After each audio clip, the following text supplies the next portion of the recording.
Good evening, everyone. Welcome to Eustis City Hall. This is a regular City Commission meeting of the City Commission. It's 6:10 p.m. and it's Thursday, May 20th, 2021. Our invocation tonight is going to be led by Bishop Kelvin Cobaris. Is that correct? Got it. And he's with Everlasting Life Church of God. And our pledge will be given by Commissioner LeHeup-Smith. If you would like to join us, please stand. Bishop, if you'd like to come to the microphone up front, please.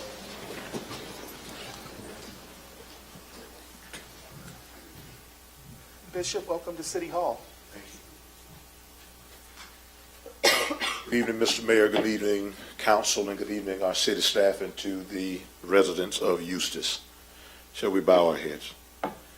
Dear wise and loving Father, first let me say thank you on behalf of all who are gathered here today. Thank you for your many and abundant blessings. Thank you for life itself, for the measure of health we need to fulfill our callings, for sustenance and for friendship. Thank you for the ability to be involved in the useful work and for the honor of bearing appropriate responsibilities. Thanks as well for the freedom to embrace you or the freedom to reject you. Thank you for loving us even so from your boundless and gracious nature. In the scriptures you have said that citizens ought to obey the governing authorities, since you have established those very authorities to promote peace and order and justice. Therefore, I pray for our mayor, for the various levels of city officials, and in particular for this assembled council. I am asking that you would graciously grant them wisdom to govern amid the conflicting interests and issues of our times, a sense of the welfare and true needs of our people, a keen thirst for justice and righteousness, confidence in what is good and fitting, the ability to work together in harmony even when there is honest disagreement, and present them personal peace in their lives and joy in their tasks. I pray for the agenda set before them today. Please give an assurance of what would please you and what would benefit those who live and work in and around our beloved city of Eustis. It is in your most blessed name I pray. Amen. Amen. Thank you, sir. Please join me in the Pledge of Allegiance. I Pledge allegiance to the flag of the United States of America and to the republic for which it stands, one nation, under God, indivisible, with liberty and justice for all. Thank you all. I'm going to officially call our meeting to order.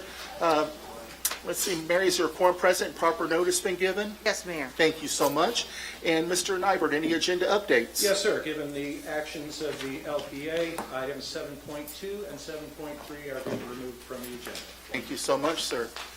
Before us, Commissioners, we have the approval of minutes from our May 6, 2021 City Commission workshop and our May 6, 2021 regular City Commission meeting. What's the will of our commission? Mr. Mayor, I move for approval of the minutes of May 6th and May 6th. Second. Thank you. We got a first and second. Any further discussion? Not hearing any. Roll call, please. Commissioner LeHeup-Smith, Aye. Commissioner Cobb, Aye. Commissioner Hawkins, Aye. Vice Mayor Lee, Aye. Mayor Holland. Aye. It's always fun to be able to give out proclamations and honor different folks within our community. Tonight we want to honor Mary Jewelers. Do we have a representative from Mary Jewelers? If you'd like to come up with me. How are you? Good, how are you? Good to see you. Good to see you. Your Smiley's grandson? Great-grandson. Great-grandson. Yeah. Wow, cool.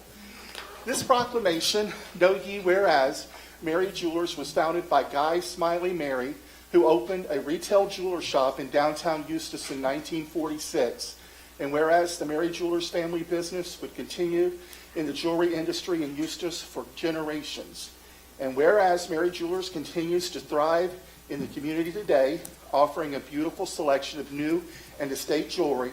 And whereas the mission of Mary Jewelers has been to provide excellent service and quality to the community for the past 75 years. And whereas recognition and celebration of the 75th anniversary of Mary Jewelers, the city of Eustis would like to commend the family and staff and applauding them for their many accomplishments, acknowledge their value to the city, and recognize their contributions to our community. Now therefore, I, Michael Holland, by virtue of authority vested in me as the mayor of the city of Eustis, do hereby invite the citizens of Eustis to join in expressing their appreciation to many customers, family, and staff of Mary Jewelers, both past, present, and for the contributions and support that benefits the pleasure of our community for the last 75 years. Thank you and congratulations.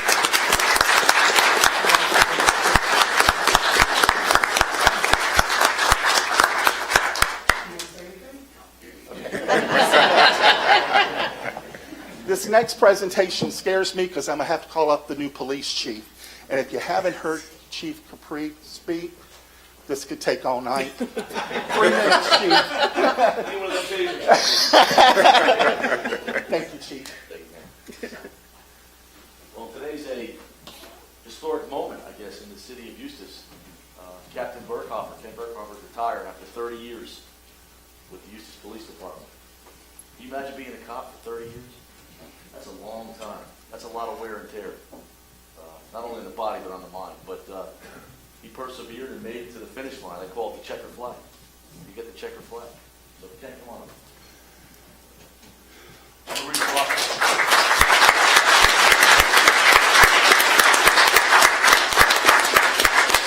the proclamation from the city of Eustis.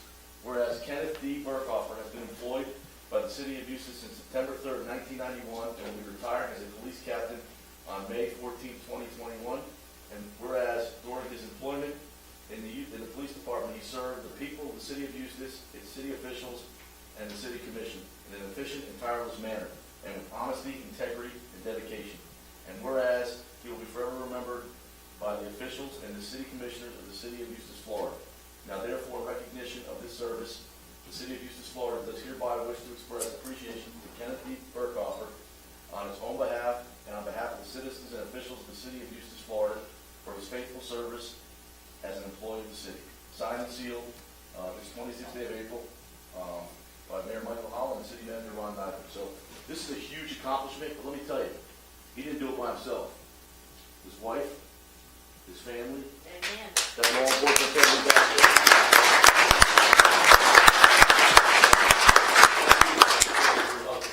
Us. So here's your proclamation. That's pretty cool. I didn't get one in Daytona. They just threw me down. You guys get it right here, I'll tell you.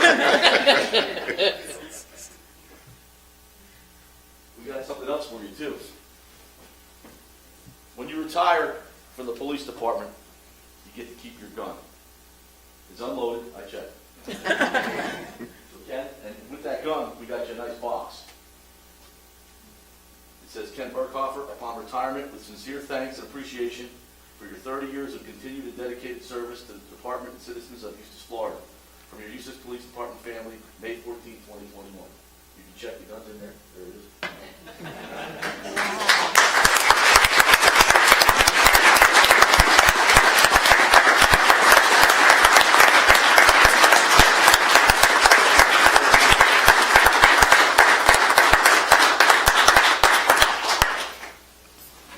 Now, it's going to be hard to put 30 years of service into 2 pages, but I wanted to get this right, so I went and typed this out. That's not on my 3 minutes, by the way. What a bittersweet day. First and foremost, I would like to thank the Lord Jesus for the safe and wonderful career in law enforcement that has spanned across 2 millenniums, 2 centuries, and 5 decades. I want to thank my wife, Nikki, and my 4 sons, Patrick, Joey, Kenny, and Ryan.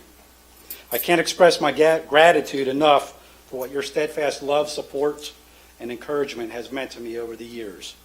I apologize for the sacrifices you made on my behalf. I love you all dearly. There are 3 people I would like to recognize as I consider them mentors. The first 2 are my field training officers, Darlene Gavin Walters and Richard Rippey. The third is Chief Fred Cobb. Chief Cobb was not only a great mentor, but his leadership changed the vision of the Eustis Police Department for the better. Thank you all for the difference you made in my life. To my Eustis Police Department family, thank you for constantly having my 6. I could always rely on my dispatchers and fellow officers to be on the other end of the radio whenever I called.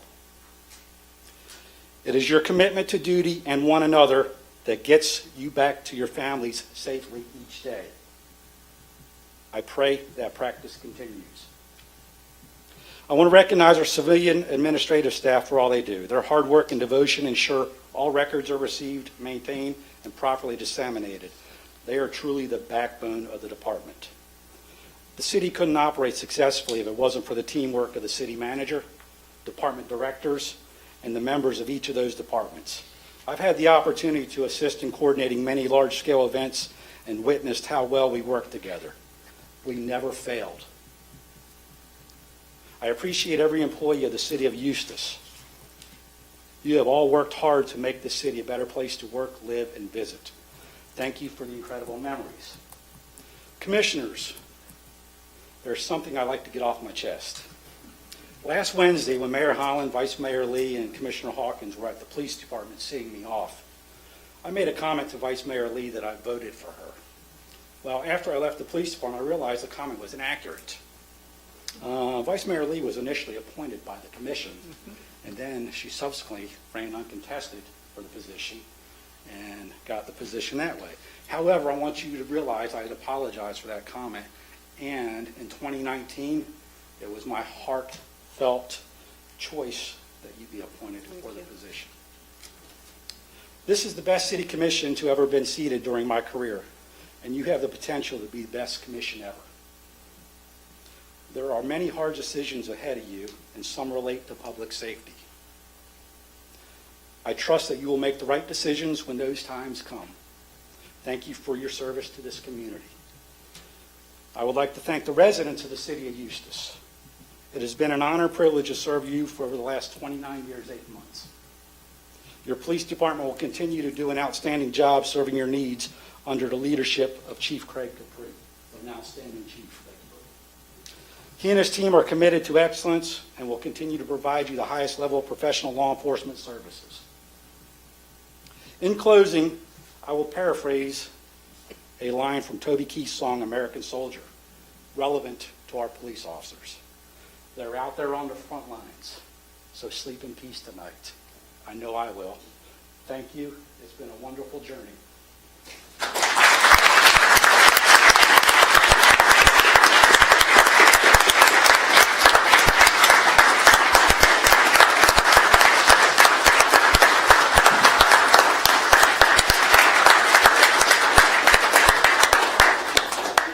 Party at Tilly's. I'm serious. So, a send off. We have more gifts for you there, Kenny. So, commissioners, audience, everybody's welcome. Come on by after the commission meeting. Thank you, Chief. Thank you. Thank you, Kenny. Next, we have an update on the drive-in movie theater. Spencer, come on up.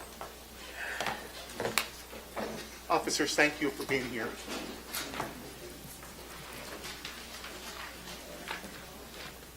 Thank you, Mayor Holland, Vice Mayor Lee, Commissioners. Great to be back here at Eustis, my hometown. So we've been working on this drive-in project for quite a while. You all have been hearing about it. We've been talking about it. And this is actually my last quarterly update before our contract would expire on August 20th. But thankfully, we have great news. The project is going forward. Just recently, we got the drive-in theater fully funded. And I have some updates for you all about the timeline that we're hoping to keep for the drive-in theater. This is a new rendering of just the site layout. We're working with Greg from LPG, Land Planning Group. And this is a new rendering just based on some of the surveying and engineering work that we're doing right now. So we've hired a site engineer, an architect, a survey. We're getting on their schedule. We're full steam ahead. We're hoping to submit the engineered site plans to the city this summer. We do have the funding in place. We have hired all these people. Surveying, we're hoping, is going to begin next week. We're working with Selby Weeks, who was here before the commission when I last asked for my last extension. I know nothing concrete is going to be happening tonight, but I would like to come back before the commission and get back on your schedule to ask for a 120-day extension to submit all site plans and to get the site plans approved by the city before closing at the end of the year. And obviously that will be before the commission at a future commission meeting. We'll close this year in that 120 days. It'd be in December or in August. Breaking ground in the beginning of the new year. And we hope to have the drive-in theater open in the summer, hopefully, optimistically, or fall of 2022. We are ahead of our own schedule, trying to keep the city updated, and any questions I can answer. We're really excited to finally bring this project to fruition. Any questions, commissioners? Nan? I do. This, Yeah. Commissioner Hawkins and I were not obviously seated when you started this process. We were in the audience and we heard.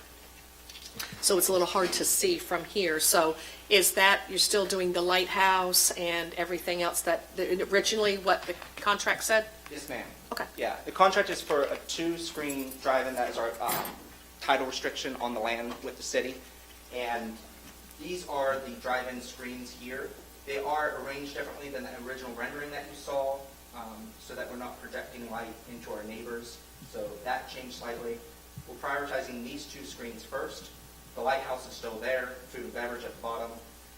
We are working with local planners and some hotel, food and beverage, retail, trying to find a good combination here for the city. Did you say, it seems like at the beginning there was, what, 5 or 6 screens? You're Yes, saying ma'am. 2 now? We are going to prioritize, we're going to build the first 2 screens first, but we're setting the additional spots open and reserving these for all 5 screens. But we're going to build the 2 screens to start off. Okay, and did you say a 120-day extension That's what, from August? that's right. And that would come at the end of December, that 120-day extension. And the last time you were here, you said that you were anticipating opening this year?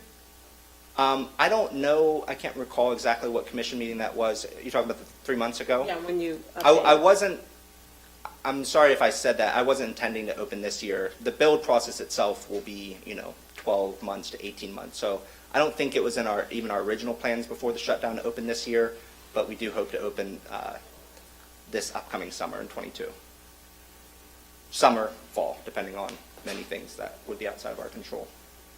The last time you were here, you were hesitant to say that you had financing and who you had it with. Yeah. So you have financing for the complete project? Yes, sir. So we're working with a development company in Sanford called Flagship. There are development and financiers partners in this project.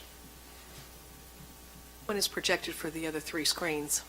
Depending on how the first 2 screens perform. The world changed a lot in the exhibition world. We have no new releases from the major Hollywood studios because of the pandemic and the actual exhibition, the hit that they've taken.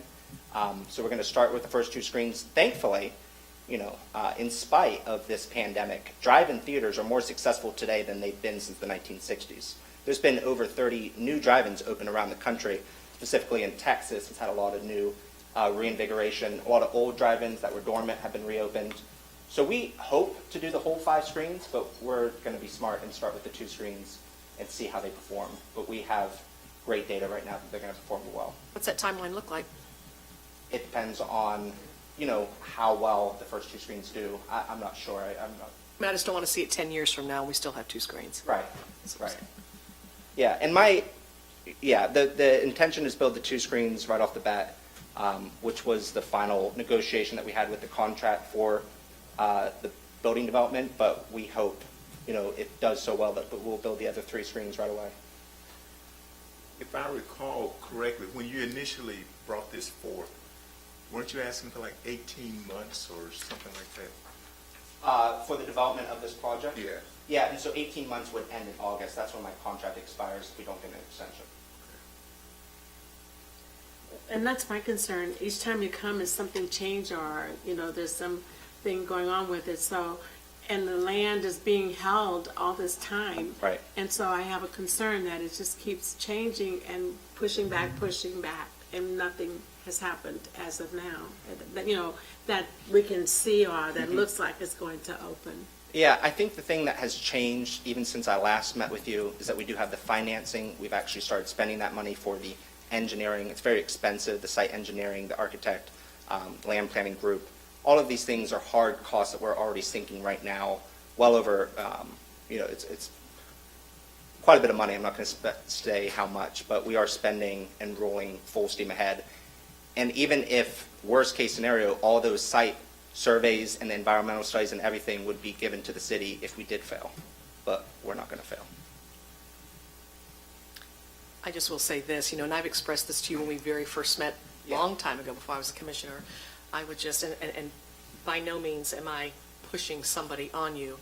I just know that property because our property obviously is next door with a Right. couple different pieces.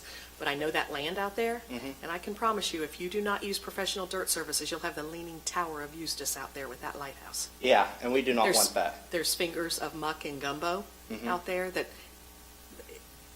it's a situation. So I certainly hope, he's probably a little bit more money, but I will tell you, your lighthouse will not fall down. Yeah, well, I'll look forward to getting some recommendations from you. Okay. Thank you. Anyone else? Spencer, so are you formally requesting that it be placed on the next agenda, a resolution amending the agreement to give you an additional 120 days? Yes, sir. Okay. All right. That would be, is that June 3rd? Yes. Okay. Thank you. Is there anything the commissioners would like me to bring at that extension request meeting? I would just like, if the next time you come forth, that you have something tangible to show us. Every time you come, it's a new story. So I'd like to see something more tangible, that this is really happening, and we're not just holding this land, and possibly someone else could be involved with it. So that's my concern. I understand. Anybody else? Spencer, thank you for being here tonight. Thank you, commissioners. Thank Thank you very much. you. Next, we have presentation of the fire assessment fee analysis study. Mr. Nyberg, Mike doing that for you? Mike will do that for us. All right, come on up, Mr. Shepherd. Mayor, members of the commission, Mike Shepherd, Finance Director. Tonight we have Sandy Walker with GSG. She's the one that has put the data together, and we'll go over the results. That's Thank it. you. Welcome. This is Sandy Walker. Good evening, Sandy Walker with Government Services Group. We started on this project in February, and we've been working with your staff. They've been terrific to work with, and we're here to present our results to you. So the first slide. Oh, is this? Okay. The right one. Okay. It's a little fuzzy. So first of all, I'd like to explain what is a fire assessment. Simple. It's a charge that's imposed against real property to pay for fire services. It does not include any of the EMS type services above the level of first responder. This is a home rule revenue source, so therefore there's case law requirements. It's not statutorily required, it's case law requirements. So it has a higher threshold that it has to meet. So there's two primary case law requirements. First, it has to benefit property. And that's why you can't charge EMS services, because case law, the courts have said that fire does provide a benefit to property, anything up to the level of first responder, but the EMS doesn't. And then the second case law requirement is it has to be fairly and reasonably apportioned. It has to make sense how you're going to distribute those costs to each of the property owners. So what are the purposes and goals of a fire assessment? First and foremost, it's to generate revenue to pay for fire services. The second, it provides diversification, so you don't have all your eggs in one basket, all in the general fund basket, so it gives you some diversification. It provides accountability because it's legally restricted funds that can only be used for fire. And then it provides equity. There is not a really relationship between the fire services and the value of the property. And there's a lot of patchwork in the taxable values of the property. There's a lot of patchworks that go on when with property taxes, Save Our Homes and different things like that, that distort what each property owner pays, regardless of the market value. Fire assessments are based on the demand and that the parcels, the properties, put on your fire department. So there's a direct correlation to that. And so it's, all properties pay fairly and reasonably for their apportionment of the fire services. The methodology that we're developing for you is called the historical demand methodology. It's the tried and true methodology. About 90%, 95% of fire assessments in the state of Florida use a version of the historical demand methodology, so it's court tested and approved. The reason it's called the historical demand methodology is because the driving factor is how calls have been demanded in the past, and it's based on initial response, so it treats all calls equally, and the residential structures all pay regardless of their size, so it's on a per dwelling unit basis. The last review of this methodology in particular was done by the 4th District Court of Appeals in the Desert Area versus Boynton Beach matter, in which GSG was the expert witnesses on that, and they've blessed the methodology once again. So we're using that same methodology that we used in Boynton Beach, so that you have a little bit more confidence. So what do we do? What do we look at when we start developing a fire assessment? Well, there's 4 primary areas that we look at. We look at, first of all, what service delivery do you provide? We need to know, do you have an EMS component or not? And we need to know where you're providing the services. You do have ALS without transport. That tells me you do have an EMS component, so we have to account for that. We also look at your apparatus and available fire flow that you have, and based on the apparatus and staffing that you have, you can put out a fully engulfed non-residential fire up to 145,800 square feet. You have no buildings in the city that exceed that, so all buildings are covered under this. And then the benefit area, you provide fire services within the incorporated area of the city, so all parcels, I'm sorry, I forgot you're way over here. So all parcels, our parcels will be assessed for this fire assessment. The second component is we look at your fire department budget, and we determine what portion of it is fire versus what portion of it is EMS. And then we develop a 5-year assessable budget and to smooth out the rates, so we give you a 5-year average assessable budget. The third part is the cost apportionment. So we look at the call incident data. That's where we get the demand factor from it, and we see who's demanding what services from your fire department.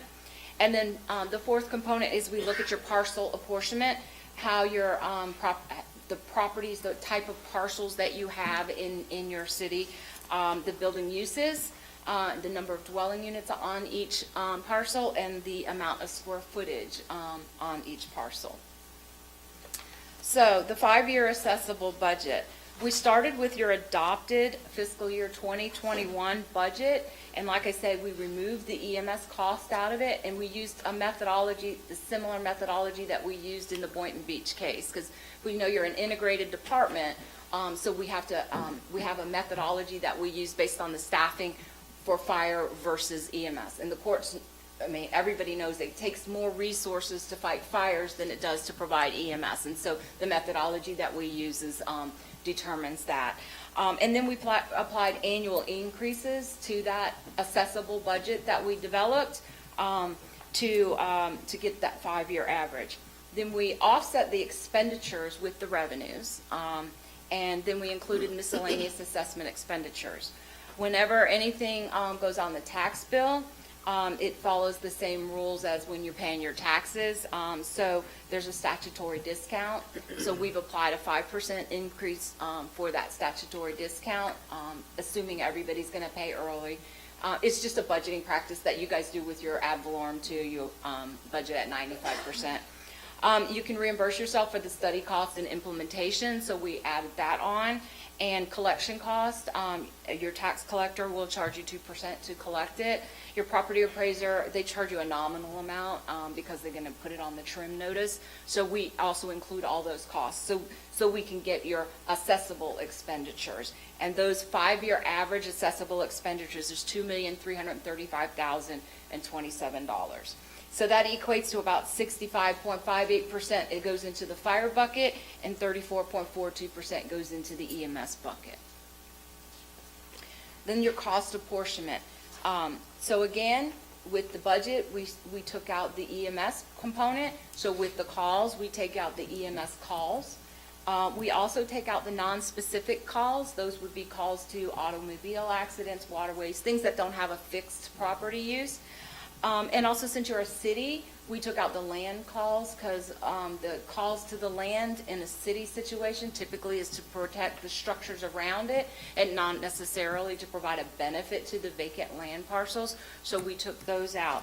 So that left us with 629 calls for the year. So I just wanted to explain that to you so you don't think your fire department is only running 629 calls. They're running a lot more than that a year. So we looked at your fiscal year 2019-20 call data, and based on the demand, 66.3% are going to, the calls are going to the residential.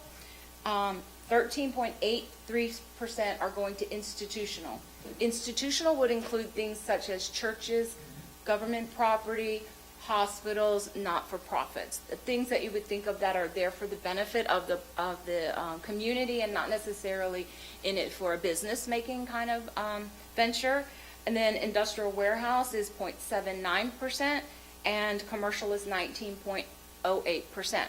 So whatever budget you would decide to fund needs to be cut up into these pieces of the pie. These are the percentages that to keep it that fair and reasonable apportionment.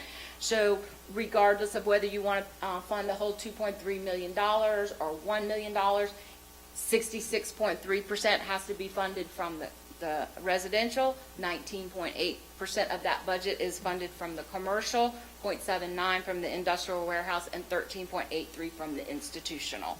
That's what that fair and reasonable apportionment, that's what you have to keep. The parcel apportionment, we have residential, one residential rate. That would include single family, multifamily, and mobile homes, and it would be based on a per dwelling unit basis. And then the non-residential, again, we have those three rate categories: commercial, industrial warehouse, and institutional, and it would be based on their actual square footage. So then after we get all the components, then it's a matter of math. So single family is at 66.3%. Out of the $2.3 million, they would fund $1,548,000 divided by the 8,662 dwelling units that you have in your city to equate to $179 per dwelling unit rate. That's your maximum that you could fund. Again, it has to be legally defensible. That's the maximum you could fund in order to be legally defensible. Your commercial rate would be 15 cents a square foot. Your industrial warehouse rate would be 2 cents a square foot.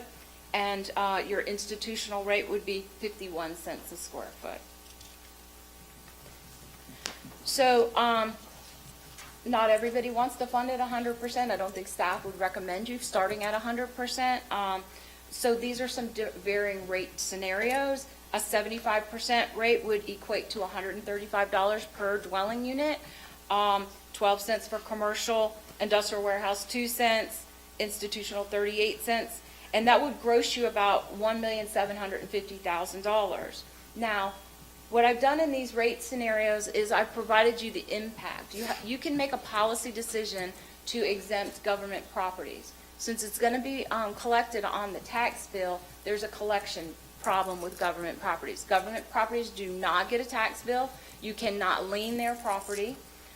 So we would recommend that you exempt them. Now, when you exempt them, you can't just go, okay, so it's going to cost us $27,000 to exempt them. We're going to shift that burden over to the other property owners. You can't do that because that would get you outside of your fair and reasonable apportionment. So you'd have to buy it down with other legally available funds, such as the general fund. So that's why we give you that impact. The other exemption that would be a policy decision is the institutional tax exempt parcels. Those would be parcels that are of an institutional use that are wholly tax exempt based on the property appraiser's records. They're providing good, you could make a policy decision that they provide good to the community that the city would otherwise have to provide, and that then it's fair and reasonable to spend general fund money or some other legally available money to buy them down. If you were to do that, it would be $124,000 for them, and it would net you about $1.1 million. Now, again, putting it on the tax bill, just so for budgeting purposes, like to do it for Mike. So for budgeting purposes, although at that scenario, you would certify to the tax collector a $1.5 million, you would only realize, I think I'm on the wrong one. I'm sorry. I was giving you the buy down for the 100. So you would realize something less because, again, it's being collected on the tax bill, so it's going to get a 5% discount immediately, or we'd assume it's going to be 5%. And then the tax collector is going to keep their 2% before they send you your revenues. So that would net you realize about $1.4 million. So I think I told you the buy downs for the $100 rate. So I think what staff is going to recommend is the 55% rates. That's the $100 per residential, 9 cents per square foot for commercial, 2 cents for industrial warehouse, 28 cents for institutional, and then that's a net of 1.3 million. Buy down is 152,000. If you opted to buy down both those categories, you don't have to. It's a policy decision, and you don't have to buy them down at 100%. You can set your own percentage. You can't set a dollar value, but you can set your own percentage that will want to buy them down 80%, 20%, 50%. It's your policy decision. So that would net you to certify to the tax collector $1,150,000, and again, you would realize about $1,063,000. There's other rate scenarios. There's the $75 per residential rate scenario. I can read them to you guys if you want, but I think you guys can read them too. And the reason we start off with the residential is because everybody kind of knows what a dwelling unit is. The commercial, industrial warehouse, institutional, they're all varying sizes, so there's not a commonality to them. So that's why when we talk, we'll talk about the residential rate. And then there's a $50 residential rate, which would net you about $565,000. The implementation schedule, if you do decide to go forward with this, you would need to give notice to proceed in May, June timeframe. But the way this schedule is, it has you having, since you're a city, you have to have 2 readings of an ordinance. You would have to adopt a procedural ordinance. Again, this is a home rule revenue source, so it's not legislative, so you have to make your own legislative determinations. And you have to give yourself authorization to impose a fire assessment. That's what that ordinance does. The ordinance authorizes the city to impose fire assessments and sets legislative determinations. Tells you the guidelines and the procedures that you have to follow in order to implement one. It does not implement it. It does not require you to implement it. It's just a procedural ordinance. It doesn't have the methodology in it. It doesn't have the rates in it. We have a lot of clients that do adopt an ordinance and put it in place and don't ever move forward with their assessments. There's also other clients that we have that have like what's called a master capital and service assessment ordinance, so that they can move forward with other assessment programs as they come on board. And that this way they don't have to go through the processes of adopting another ordinance.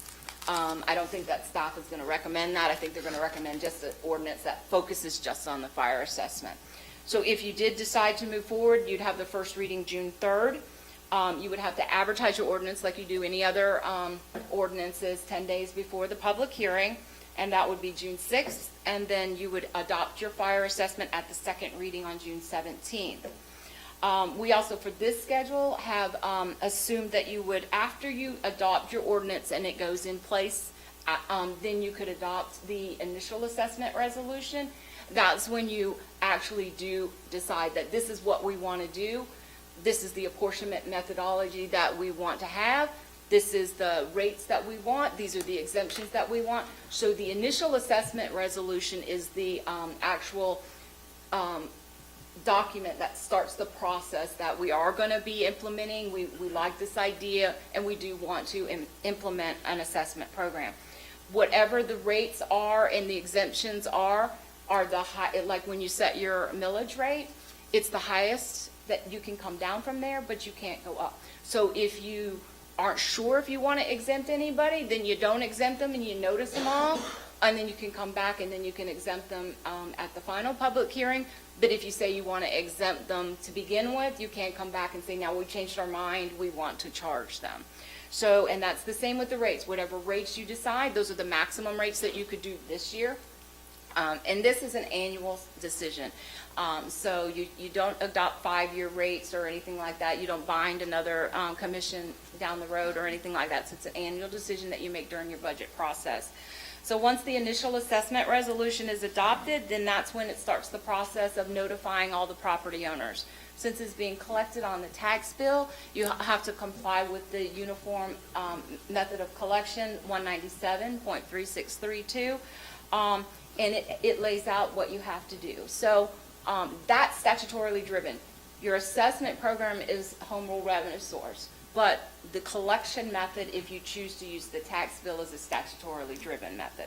So it says that you have to notify every property owner at least 20 days before you have your public hearing. So every property owner will get notice that this is what the city is intending to do.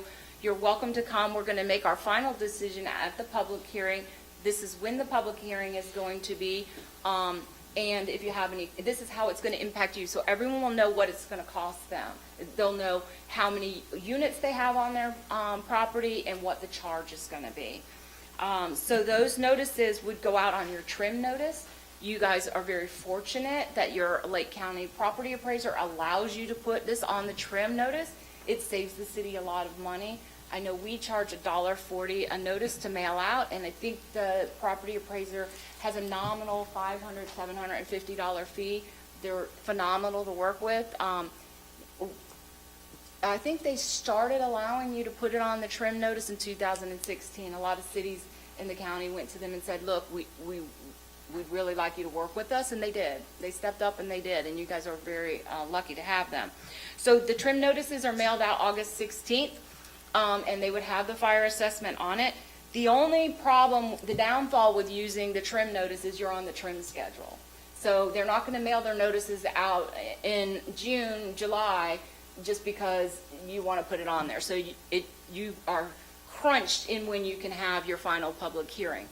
You have to, by statute, to make the tax bill collection method, you have to adopt your final rate resolution by September 15th and certify your roll to the tax collector by close of business on September 15th. So therefore, you really have to have your public hearing, since they're at night, by September 14th. Then we'd certify your roll to the tax collector. So I don't think I haven't set a date. It would have to be a specially set public hearing between September 6th and September 14th to meet that 20-day requirement that those notices have to be mailed out. So that's when you'd come back. The public would be here and give their input. That's when you would make your final decision, whether we still like this idea and we want to continue to implement it, whether we still like those rates that we set preliminarily and the exemptions that we set preliminarily, or if we want to go down from there. Or if we decide we don't want to move forward with it at all. You're not required to until you adopt the final rate resolution. That's when it says, okay, we've made our final decision. And then it gets certified to the tax collector by September 15th. Then it goes on everybody's tax bills, and you start getting the revenue in when the tax bills go out in November. Policy direction. I believe staff is going to need some direction on whether you like this idea, you want to proceed with implementation, it's something that you're interested in, and if it is, what rates do you want to charge, what's your highest and maximum rates, and then your exemption policy. Again, we talked about government, there's a collection issue. Institutional tax exempt, again, it is a two-pronged test. So it's not like every institutional use property would be exempt. It would be only those institutional uses that are wholly tax exempt. So you have a church that owns the pastor's house. The pastor's house is not of institutional use, so it would not be exempt, but the church would. The pastor's house is residential, so therefore it doesn't meet that two-prong test, so it would be charged. And then what schedule do you want, or any other issues that you have? And I will be happy to address any issues, answer any questions. Any questions, Commission? That's a lot. I know, and I try to slow it down. Usually I talk and I probably talk fast too. Can you go back to the schedule, please? Sure.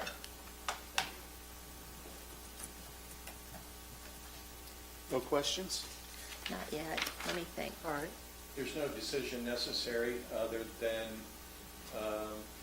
there has to be an item on the agenda, looking at the schedule at the next meeting in June, correct? Yeah, the ordinance. Again, There would be an ordinance, so I guess any decision you could make tonight would be, would you be in favor of placing an ordinance on the June 3rd agenda for first consideration? Karen?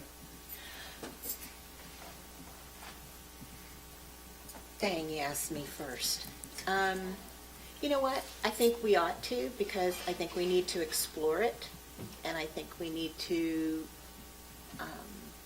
if we don't put it on there, then we're behind the ball. If we don't put it on June 3rd, we're done, correct, Sandy?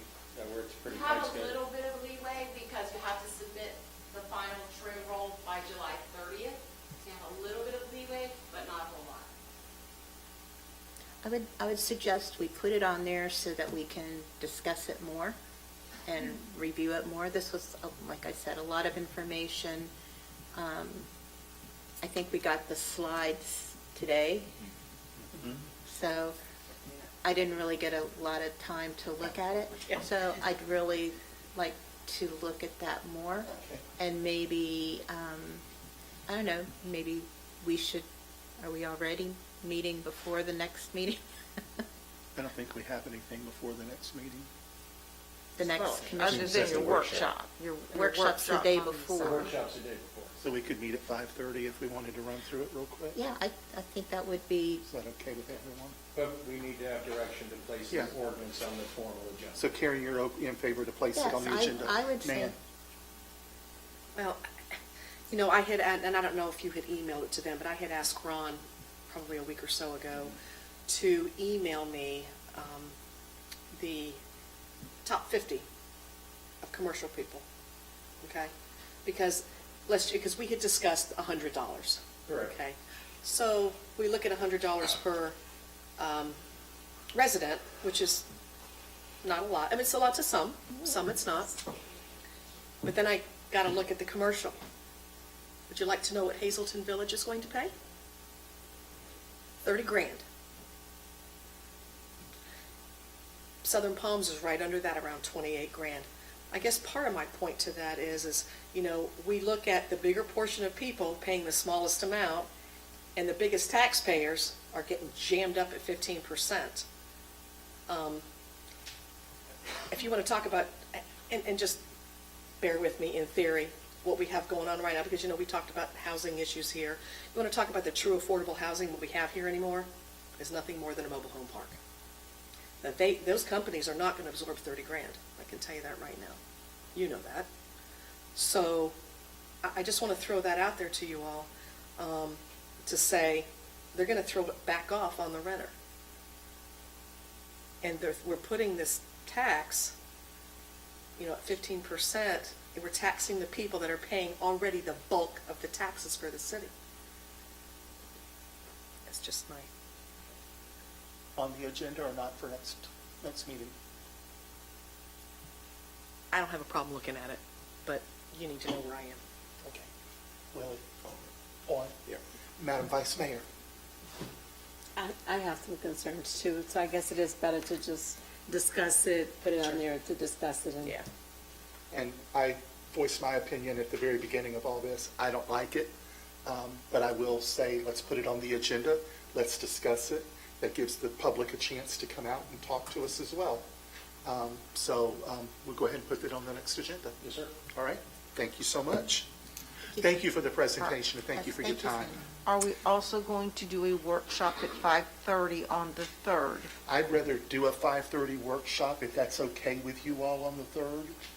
And let's talk about it then, and then we can have it on, then we can have a sound, hopefully, decision going into the commission. And I will send you the database tomorrow. Thank you. oh, that's So, good, thank you. Yeah, I'd like to see what everybody's being charged, if we could. Everybody's on there. Okay, good. And that's including churches and And commercial and- organizations. Churches were on there. What is something like Life Point pay? Because it's probably one of our largest churches when it comes to $5 property. cents a square foot, so. Yeah, it's all based on square footage. It wasn't cheap. No, It that's wasn't not cheap. cheap. Okay. Thank you all. Coming down to appointments, appointment to the Police Pension Board of Trustees. Diane Thomas. Diane, thanks for being here tonight. Would you come up for just a minute? Because I know a lot of our commission's new and they may not know you, and I know some of the public may not know you, so She's everywhere. everywhere. Diane, could you just introduce yourself just real quick for us? Sure. My name is Diane Thomas. My husband and my daughter and I live here in the city of Eustis. We've been here for 16 years now. I'm a financial advisor in town. I don't know, what else would you like to know about me? I'm Have sorry. you served on this board before? Yes, I have completed a 2-year term, just under 2 years from when I was appointed the last time. Very happy to serve on Thank the you board so for the much. police pension. It's hard work, and I appreciate that. So, looking for a motion to approve Diane Thomas for the Police Pension Board. So moved. We're going to give it to Nan and to Emily. Okay. Okay? Any further discussion? Not hearing any. Roll call, please.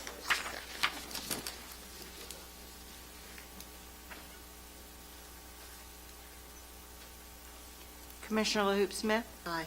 Commissioner Cobb, Aye. Commissioner Hopkins, Aye. Vice Mayor Lee, Aye. Mayor Holland. Aye. Thank you, Diane. Thanks for being here tonight. Congratulations. Next, we have audience to be heard. If you'd like to speak on something that's not on the commission agenda tonight, this is your opportunity to do so. And we're going to ask you to please keep things to 3 minutes. Mr. Nybert, you have anybody? I do. Lee Conger? Ms. Lee, come on up. Since you took my topics off the agenda, I'm speaking at this point in time, but I want to thank you all for your service tonight because it's a huge job, and I know that. The LDRs are of concern, and as I was reading through them again, there's something that really popped out at me tonight of the myriad of things, because some of the stuff in there is great, and some of the stuff feels very counter joint planning, but there's one thing that really popped out at me, and I was reading the clean copy of the LDRs, and under section 115.3.3, it speaks to rural. But yet, when I go to the comp plan, the amended text comp plan, there's a grid of design designations or land designations, and there is no rural on there. It ends at suburban residential. There's no rural, there's no ag. And I thought, how can that be? That we extend out, when we look at what's the proposed now land use map for 2035, the future, it's a huge block of suburban residential, but there's no rural, there's no agricultural, and it puzzles me because, how can you take all of the design elements for suburban residential and apply it to such a large and diverse area of land? And it does concern me for future annexations, because does that mean then that any future annexations would then fall into a suburban residential under that criteria? It didn't make any sense to me, and I hope while you're combing through everything that you'll be combing through in the next 2 weeks before you meet again, that you'll take a look at this and think, is this wise? Does this make sense? Because, as we start to plan, your downtown of Eustis is a wonderful hometown. But out east Eustis, it could be something very different. And it could be, compatible with the downtown area, but, our hope is that we not be crammed into a suburban residential designation out that way, and that you really look at that in that consideration. I just think it's too broad a category for all the property in question, and I hope you'll consider that. Thank you, Lee. Thank you. That's all I have. Anyone else would like to address the commission on something that's not on the agenda? Not seeing any, we'll move down to the consent. You guys There's want- one.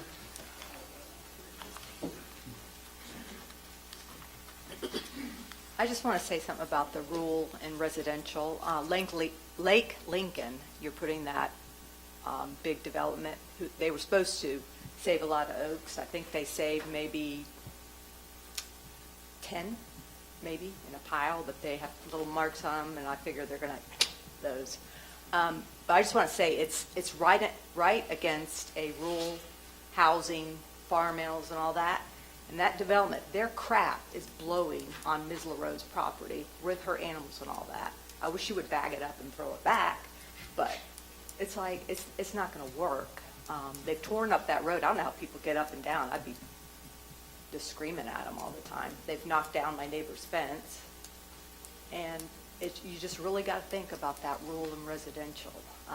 We are something special, all of Eustis. We're America's hometown. And agricultural and rural communities are the heartbeat of Florida still. And I think we need to keep it that way. There's a blueberry farm. People are already complaining about the boom booms. Well, boom booms have always been out there. Gun ranges, blueberry fields, and I hope to heck they stay that way. They don't bother me because I knew what I was getting into when I moved out there. So, when these developments come, you're fixing. People were ready to call the police about the boom booms, but we're what do you call it, the Navy range, bombing range. You get used to it, but people just go crazy, and I call it Gunshot Sunday. But when I moved out there, I knew it. I mean, my family's, they're agriculture and all that, and they carry their rifles or whatever. But y'all need to keep that agricultural and rural, because remember, they are the heartbeat, and people love to come out Eustis because they love that rural community. Take that ride out there, the back roads to Eustis. I mean, Umatilla, Eustis. Willie, you went out there to plant some little gardens, and it's beautiful out there. So, okay, thank you. Thank you. Anyone else? Not seeing any, we'll move on to the consent agenda. There are 2 items on the consent agenda. Is there anything anybody wants to pull off for consideration or discussion? Not seeing or hearing anyone. Looking for a motion to approve the consent agenda. So moved. Thank you, ma'am. I second.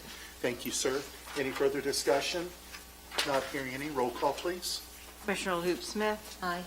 Commissioner Cobb, Aye. Commissioner Hopkins, Aye. Vice Mayor Lee, Aye. Mayor Holland. Aye. Mr. Attorney.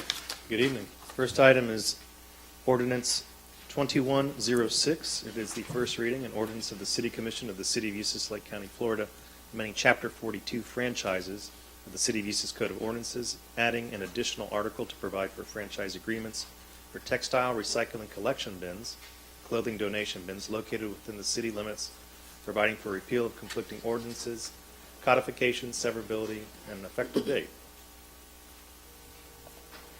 This was brought up originally by Commissioner Cobb, and I've worked with Lori on this. This is a template that we thought would probably be the best solution to address the problem. There are other solutions available, but we thought that this would be the best one, and we're available for any questions you may have at this time. Hey, Derek. Hello. I did have a couple questions when I read the ordinance, and I did have a couple questions, and Derek told me no on 2 and yes on 1. But I do, one of it was, can we limit them to improved properties that are occupied? So you told me no.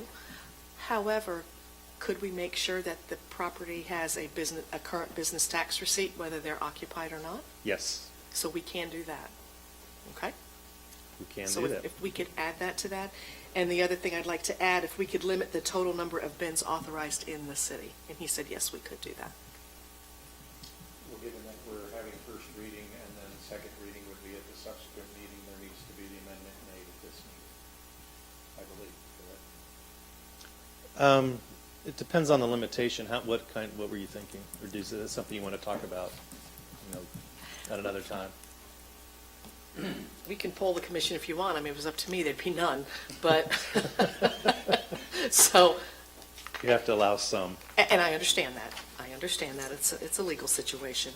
So, I mean, what do you all think is, I mean, Emily, I've heard your concerns up here before about this whole situation. And, I drove through 2 weeks ago, and it was just the most horrific thing all over the city I've ever seen. And I just couldn't believe it. And so, 10? I don't know. I just threw that number out there.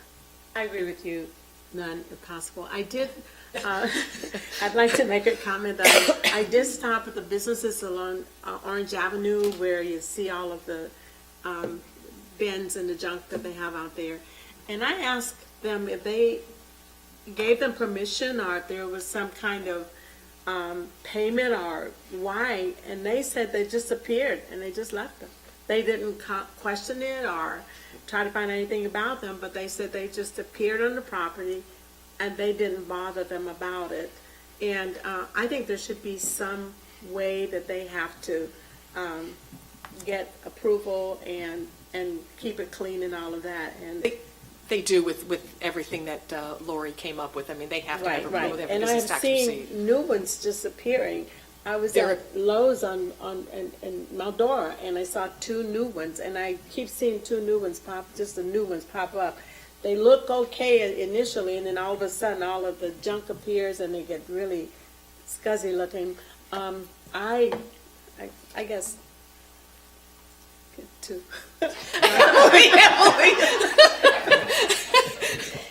See, I'm not the only one. Let me do this if I may, but let me go ahead and put it at 10, and then we can have a provision where Okay. if somebody wanted a waiver from that or had some extenuating circumstances, they could come before you and tell their story and see if that works. Is that all right, Commissioner? Sure. And then can we also add that they have to, on the, I say improved property, they have to have a current business tax receipt. Yes, and we can make those changes in between this reading and second reading. Okay. 10 seems like a lot. And I just threw that number out there. Like I said, initially I And said on 0, one so I didn't want like a property total and bad guy. total city So, wide. Tell her how many we have in the city. oh, can I tell you something? I lost count at 30. I lost count at 30, just in just a few square miles here, and every day they're adding them. It's just Yes. unconscionable. Yes. Like I said, and I've got pictures. I mean, I couldn't believe it. Everywhere I just. I'm thinking 4, one on each, north, south, east, west. And they're doubled.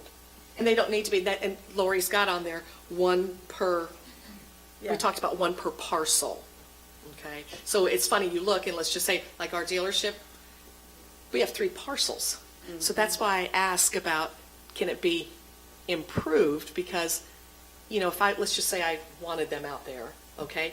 I mean, it looks like legit, I could put 3 on there, and the whole point is to reduce the amount. Karen, I do like the 4 with, I said 5.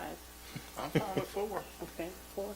Of course, This I'm is like too y'all, I low don't want tonight. any of them. My only concern is that there are a lot of churches that provide this service to their parishioners and for donations, and if we're limiting it to 4. well, Derek, I'm sorry, not to interrupt, but those aren't for their parishioners. Those are for these No. companies. It's a different thing. Yes. And, At the churches, I don't know enough I've not about seen a that. church with them. Faith Lutheran has them. Next time you go to your mom's, look. Okay. Yeah. So here's what I'll do. I'll go ahead and put 4, but if for some reason that's deemed unreasonable or would get us into some trouble, I'll go ahead and adjust that. All right. And I'll confer with all of you before second reading, separately. That's fine. Bless you. Bless you. It's a lot of business. Would any member, was that all the questions the commission has? Would any members of the public like to speak on ordinance 2106? Seeing none, we will close the public comment portion of the hearing. Commissioners, before us, we have ordinance number 21-06. What's the will of our commission? Mr. Mayor, I move for approval of ordinance number 21-06 on its first reading. Thank you, ma'am. I'll second it. Thank you. Any further discussion? Not hearing any. Roll call. Commissioner LeHeup-Smith, Aye. Commissioner Cobb, Aye. Commissioner Hawkins, Aye. Vice Mayor Lee, Aye. Mayor Holland. Aye.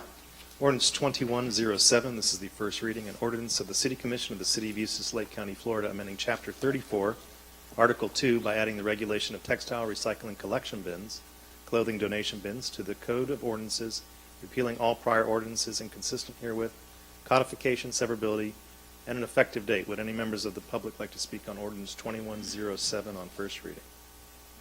Seeing none, we will close the public comment portion of the hearing. Commissioners, before us, we have ordinance number 21-07. What's the will of the commission? Mr. Mayor, I move for approval of ordinance number 21-07 on its first reading. Thank you, ma'am. Seconded. Thank you, ma'am. Any further discussion? Not hearing any. Roll call, please. Commissioner LeHeup-Smith, Aye. Commissioner Cobb, Aye. Commissioner Hawkins. Aye. Vice Mayor Lee. Aye. Mayor Holland. Aye. And Mayor, with regard to these two other ordinances, if Yes. you continue them to a specific date, we won't have to pay for the re-advertising costs. So I would recommend that we continue ordinances 21-09 and 2110 to the June 3rd meeting, if that's the will The of the June commission. 3rd meeting, looking for a motion. So moved. Thank you, ma'am. Second. Emily seconded it. Any further discussion? Not hearing any. Roll call, please. Commissioner LeHeup-Smith. Aye. Commissioner Cobb. Aye. Commissioner Hawkins. Aye. Vice Mayor Lee. Aye. Mayor Holland. Aye. Thank you, Mr. Attorney. Thank you, sir. All right. Lori, I just wanted to say to Derek, thank you guys for all the hard work on that, on the order, for the clothing thing. Thank you You're so welcome. much. I appreciate it. All right, other business. You can handle this one, Mr. Nybert? Yes, sir. At the previous meeting, there was discussion regarding the ordinances related to Trail Hill. At that meeting, Mayor Holland indicated his desire to resign from the negotiating committee. So at this point, it was discussed that to bring it up at this meeting to discuss which commission member would like to take over that task. May I say something? I initially, when we had our initial workshop at the community center, I'd initially had asked if Mayor Holland would do that in conjunction with Commissioner Parks to have leadership take care of it. And so, Mayor, I know you were frustrated the last meeting with this situation, but I would ask that you reconsider. It's just my opinion, but I would ask that you reconsider to be on the, don't leave the committee. You know, you were doing a great job with Sean, Commissioner Parks, and I would just like to see if you would reconsider, but that's totally up to you. If that's the will of the rest of the commission, I will continue on with that. That's up to you all. All right. You know, we're going to have our differences. We always do. Okay. Yeah. So, Karen. You are what you are. You're going to be on that committee whether you want to or not, so. Well, thanks. Get him a leader. We'll need a motion appointment there. Anybody want to make a motion to leave? I'll make a motion that Mayor Holland continues to be the liaison for the city for the workshops in conjunction with the county on the Thank you. Thrill Hill project. I'll second. Thank you, Willie. Any further discussion? Not hearing any. Roll call, please. Commissioner LeHeup-Smith. Aye. Commissioner Cobb. Aye. Commissioner Hawkins. Aye. Vice Mayor Lee. Aye. Mayor Holland. Aye. It was- Future agenda items. Anybody have anything for a future agenda? Karen? Well, are you going to, it says you're going to provide a report? I don't have anything written out tonight. Can we do that at the next meeting? Because we don't have a meeting scheduled with Sean yet. We did send out, Mary did send out the notes or the minutes from our I meetings. about the guy from Groveland. My recollection at the last meeting, we were going to have a workshop as a commission where Lori was going to provide a summary of what was presented. So if we can give Lori time to get back on her feet, she'll prepare that summary, and then we'll call for the workshop. I believe after the commission workshop to discuss the issues that were presented, then the mayor was going to reconvene the meeting with Commissioner Parks. Is that okay? Yeah, oh, All right. absolutely. Okay, good. All right, now we'll come to future agenda items. Karen, anything for a future agenda item? No, nothing from me, thank you. All right. Nan? Well, yes, I do. So of course. Well, I've been sick, so I've been kind of saving them up, so I'm better. So I'm going to be like Willie the last couple months. So something I'd like us to look at, I talked to Christina the other day, and we had had conversations probably a month ago, 2 months ago probably. First of all, I want to say thank you very much for the new updated website. It's looking very nice, so thank you. If you haven't guys had a chance to look at it, take a look. But one of the things that I had discussed with her a few months back was regards to a program that at the City of Tavares has called See-Click Fix. And it is a wonderful program. It's very efficient. It helps things run a lot smoother. I will tell you that Mark O'Keefe over at the City of Tavares implemented that. And I went to see him, and he showed me the program, and I was just very, very, very much I really loved it. And I even asked him if he would come and do a presentation, and he said yes. And I thought it might be easier, instead of saying if you guys wanted to go see Mr. O'Keefe, I thought it just might be nice if I asked him again if he could come talk to the presentation. And it's a computer program, and it helps with all the departments. So I tell you, it's very efficient, very, very efficient. And if you get a chance, just go online and go see ClickFix. And it's a wonderful program, that helps government. Are you saying clip or click fix? Click, C-S-E-E, ClickFix. Okay.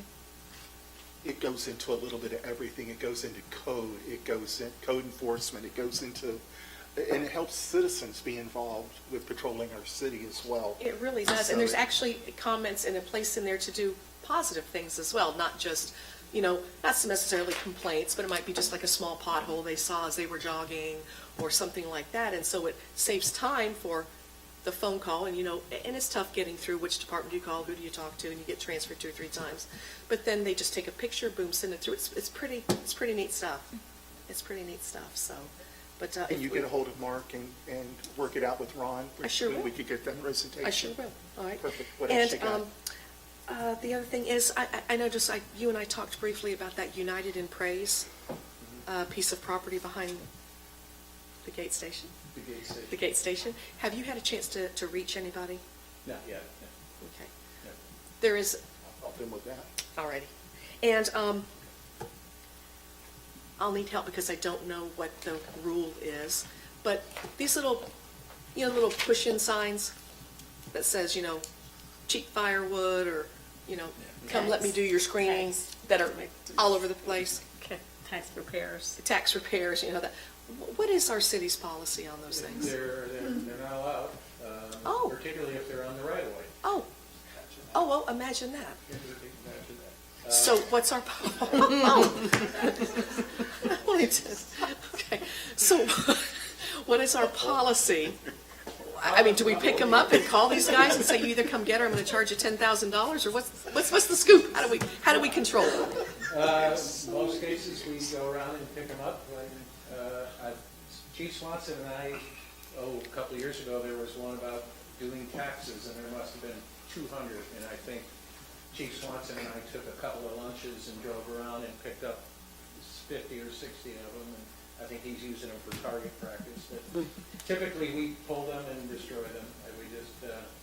So do we have like an ordinance that? Yes. Okay, so how do we enforce the ordinance?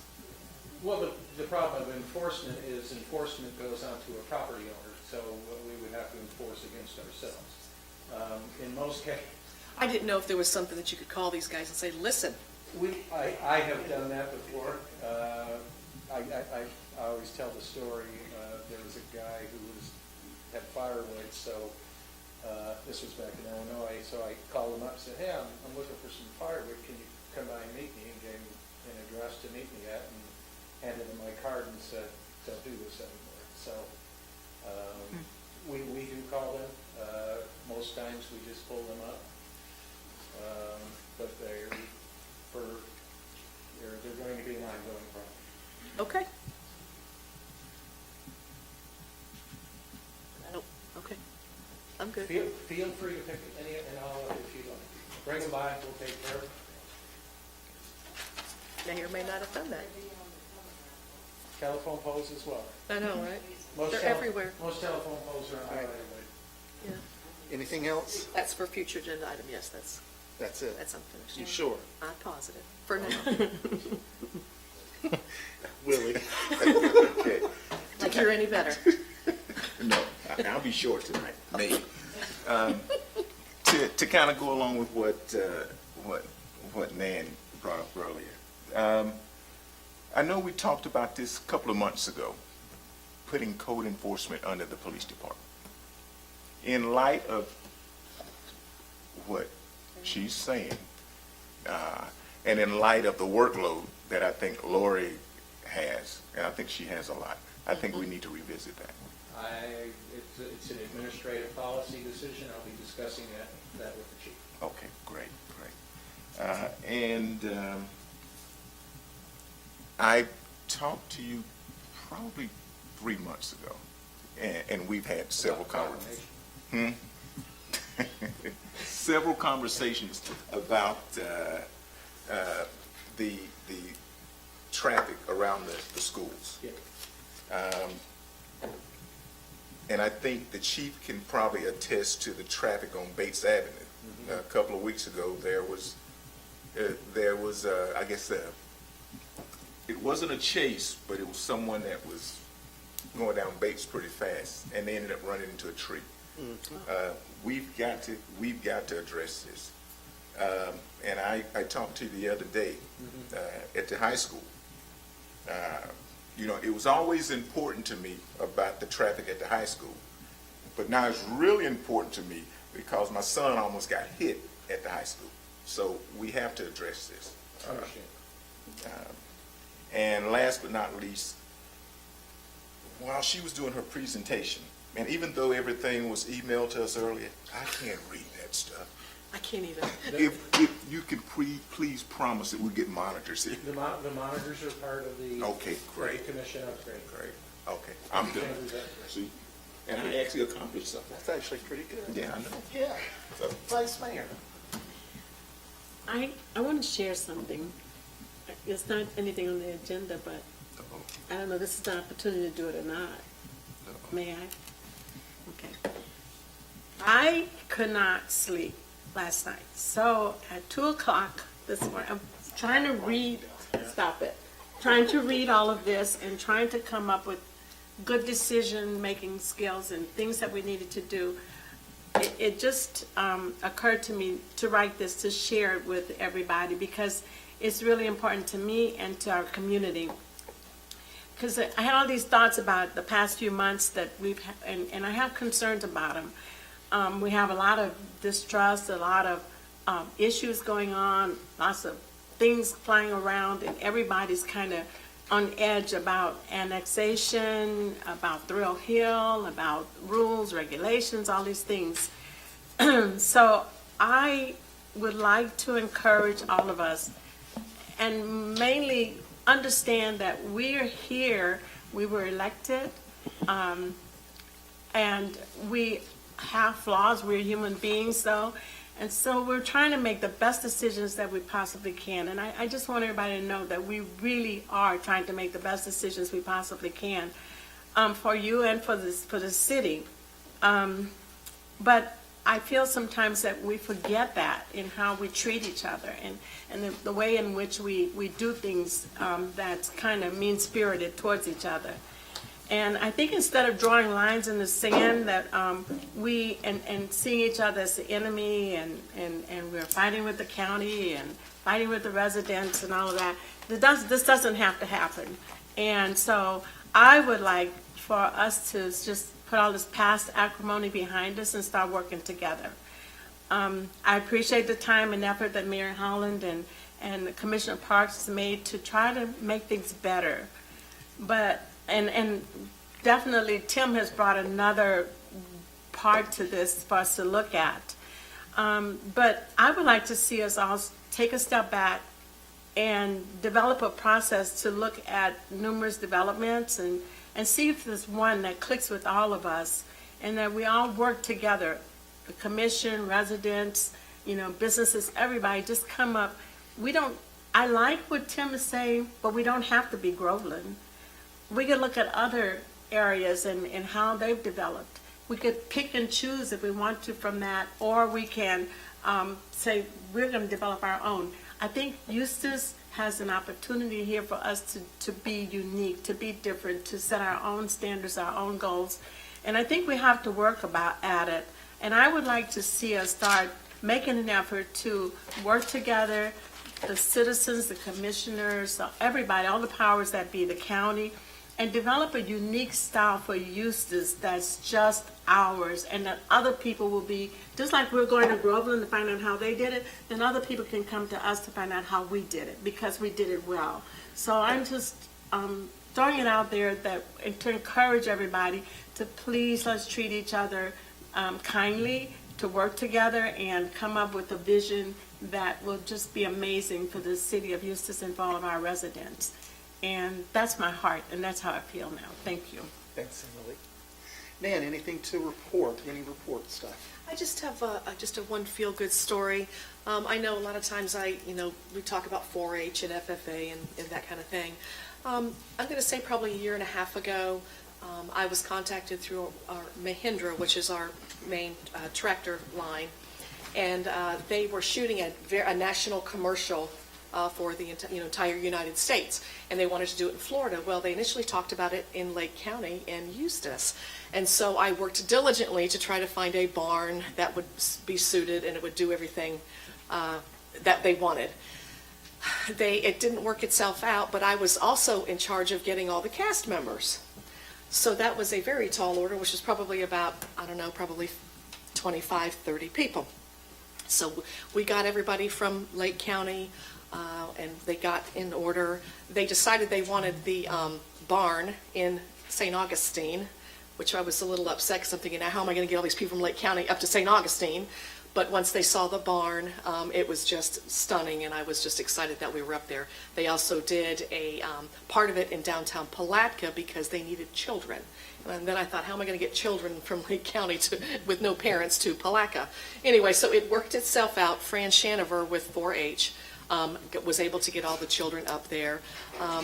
And I will tell you, the economic impact that it had, that they paid these actors and actresses and these children, was probably $25,000 plus that had an economic impact in Lake County for our residents.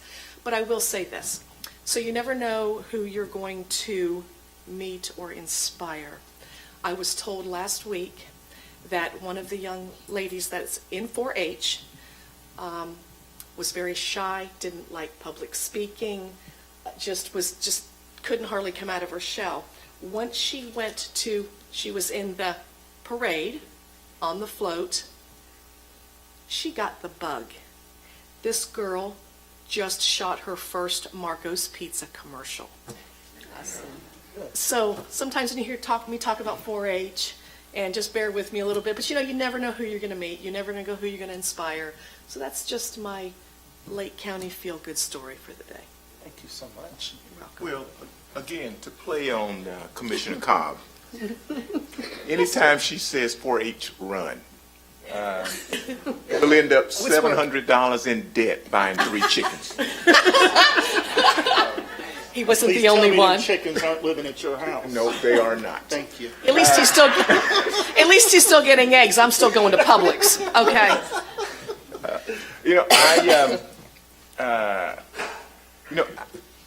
I just wanted to say something, and this is nothing against our previous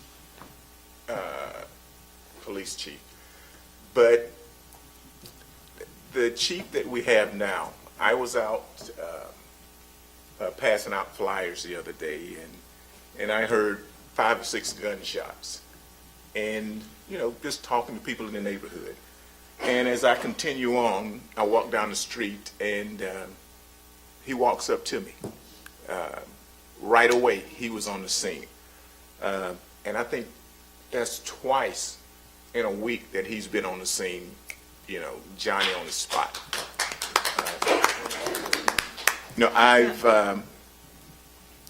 I've gone with him, and he's gone out, and he's met a lot of people in the neighborhood, and I think that he's won over probably 2 of the toughest people in the area, well, at least this week.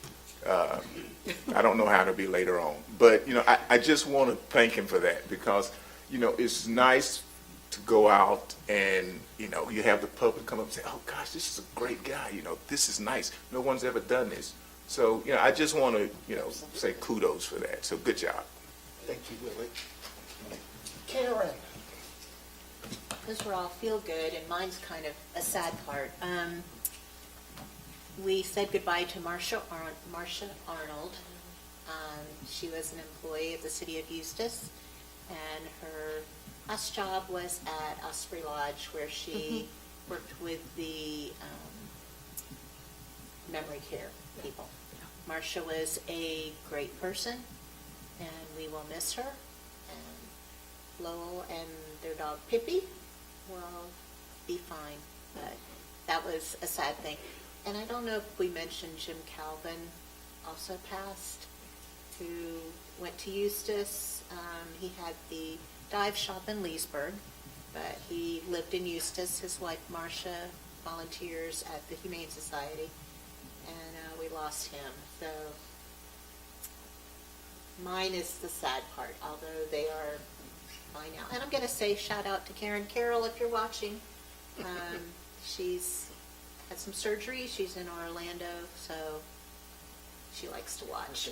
Thank you, Karen. Madam Vice Mayor.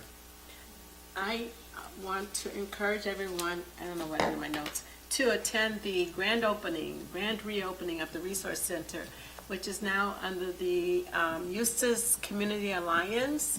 And they have a great program planned, fish fry, and there'll be resources and vendors out there. And I would really encourage the community to support them and to be there for them and to learn all the things that they have planned. They have worked so hard. They painted the house in and outside, landscaped and everything. So please show your support. And it starts at noon on Saturday. Thank you. Thank you, ma'am. Mr. Manager. I have a report for Commissioner Lee.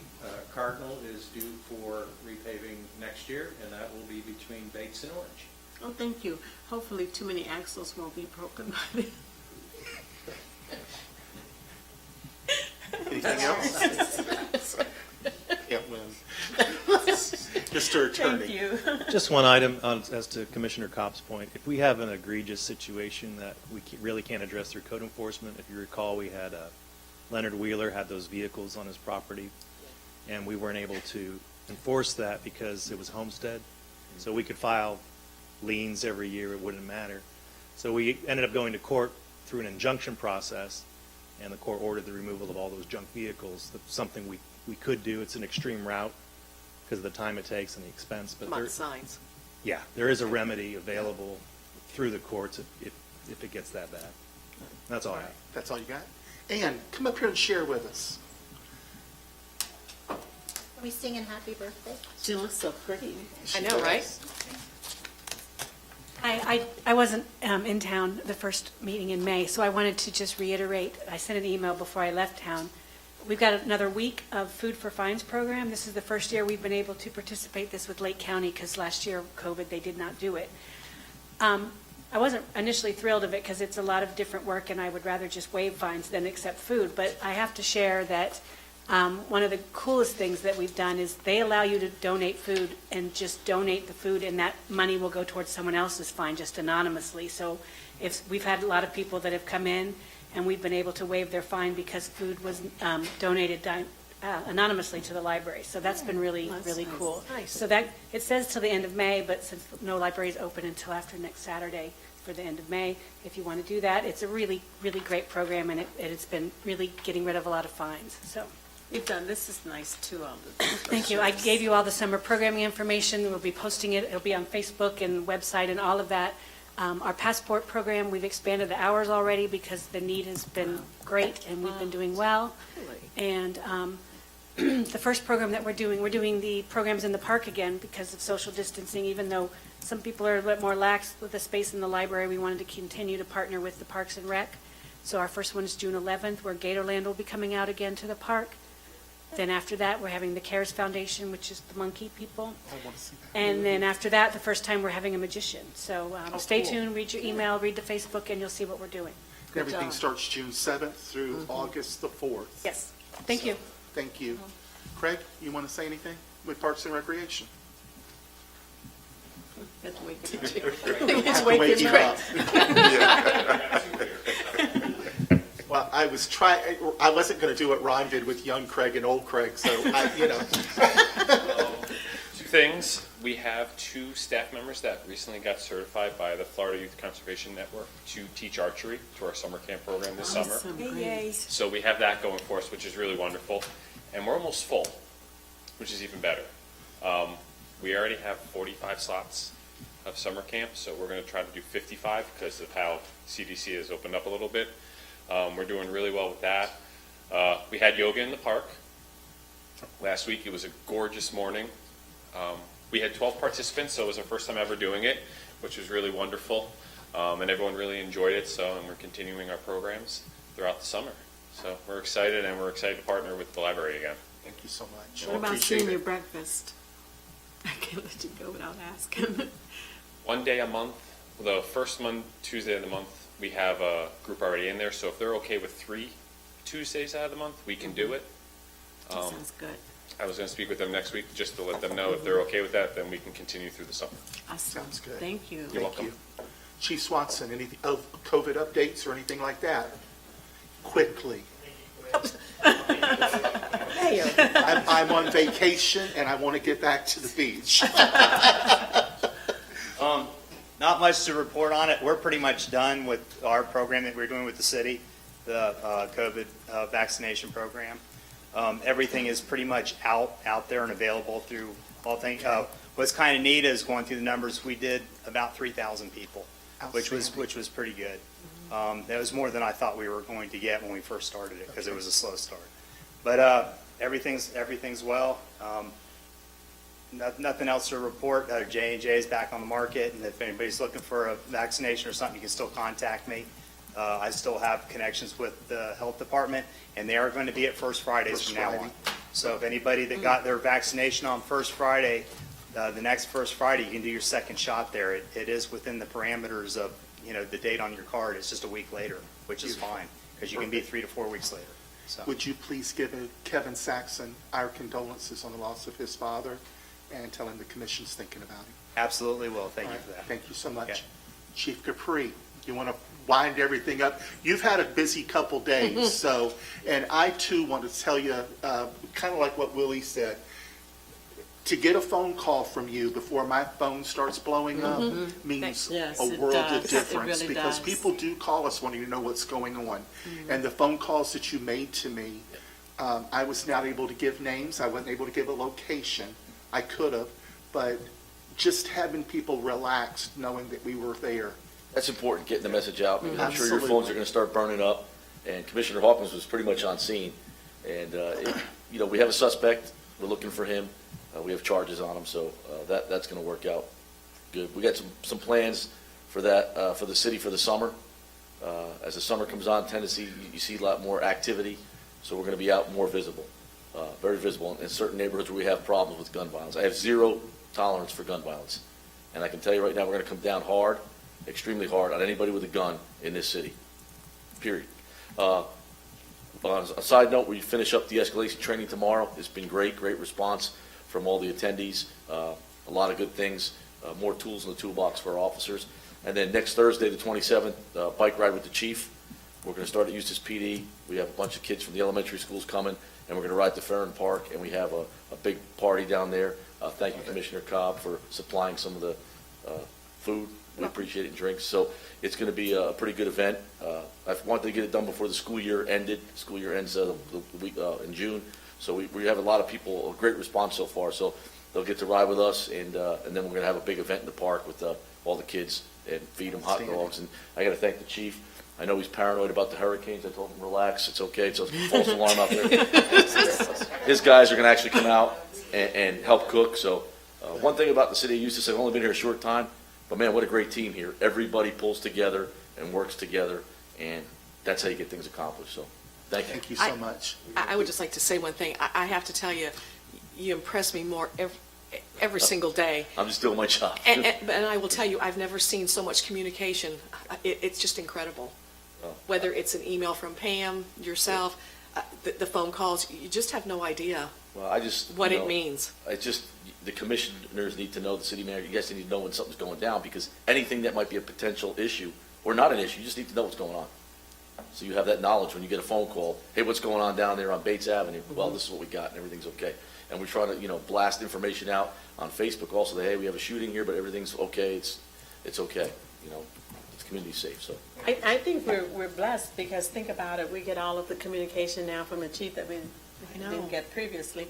And the fire department, when there are fires going down, we learn about it, we know about it, we can answer questions. So it's a blessing to have both of them working like they do. Transparency is the key. You gotta be transparent. Yeah. And communication. Our public safety is second to none We're here the in the best. state of Florida. So Great. both departments are outstanding. So thank you all so much. Okay. Thank Well, you. behave yourself in Daytona. Trying to.